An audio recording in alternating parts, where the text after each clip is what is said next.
my favorite argument for the existence of God that I find the most compelling is a version of the cosmological argument, which goes like this. Whatever begins to exist has a cause. Something can't just come into being from nothing. Secondly, the universe began to exist. I think we have both good philosophical arguments and scientific evidence for the finitude of the past. Now, I want y'all to remember that this argument is based on the fact that he's saying that nothing can come into being without there being some type of causation. And since there's a finiteness to the universe that we know of, the universe we are within, that since there's this finiteness of the universe, there has to be a causation. So just remember those two aspects and we'll continue. From which it follows, third, therefore the universe has a cause. And when you do a conceptual analysis of what it is to be a cause of the universe, you arrive at a being which is an Now, this is what we call the God of the gaps type of mentality. You see, he says that since the universe has a causation and its finiteness, then that causation must be a being. But there is absolutely no scientific evidence that says that it is a being. Now, what we have in science also, and we can go either way. This is where Christians begin to lose the argument. There is not just choice A of an infinite being. There's not just choice A of a God. There is also choice B of any of the gods of creation from any religion, from any time frame, could also be inserted in this space. And then there's C. C is we understand how stars and galaxies are created, and we have the theory of the singularity, to which meaning that all the universe expanded or exploded out of one singularity, expands to a finite point, begins to contract back to that singularity, whereas everything is then destroyed, and then expands again. A repetition of this process. And we've seen micro processes of that in other singularities happening throughout our known universe. So therefore, there is C. The question begs, when and where did the singularity start? And we can go back to either A, their God, or B, any number of gods created. And then, of course, there is D. We have as much information that we have, but we just don't fully know because the lack of our ability of knowledge of science right now. Which is an uncaused, beginningless, timeless, spaceless, enormously powerful personal creator of the universe.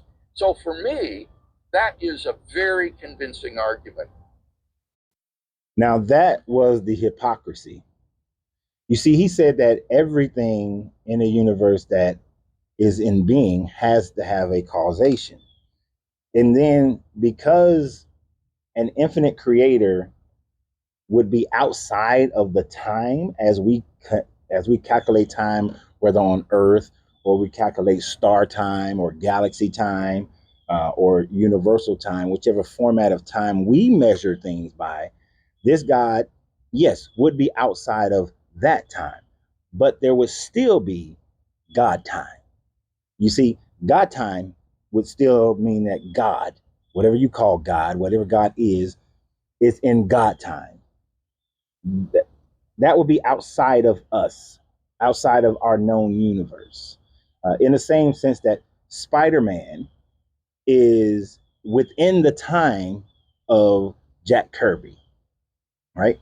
He's in the time of Stan Lee. He's inside his own time, He's inside his own time of the comic book itself. He's not outside in the time of Stan Lee, Jack Kirby.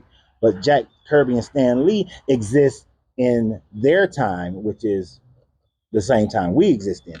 So if all things that are in creation have been created, and even the creation itself has to have a beginning, then who is the God of God? And then who would be the God of that God and the God of that God, and so on and so forth? In the same way that the singularity is infinite in its possibilities of replication, the same can be said for your God of God, of God, of God, of God, of God, of God, of God. Because if anything that has come into being has to have a causation, to which we know is a law of the universe, then your God would have to have a creation as well. It may be outside of our space, our time, but it is within its space, its time, which would have to have some type of creation with it. That is the hypocrisy of this argument. That is the hypocrisy of God of the gaps. That is people not being willing to say, I don't know. We will never know what is outside of our time, of our space, that the creation can never get outside of that. Even if the creation, whether it's evolution or some deity, the inside the consciousness of a creator, then there has to be a time and a space that that creator exists in that is just beyond our capabilities of ever knowing or understanding.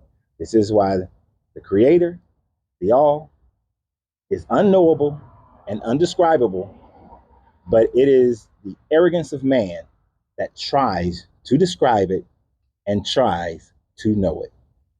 You have a better chance of knowing yourself, know thyself, than knowing your deity.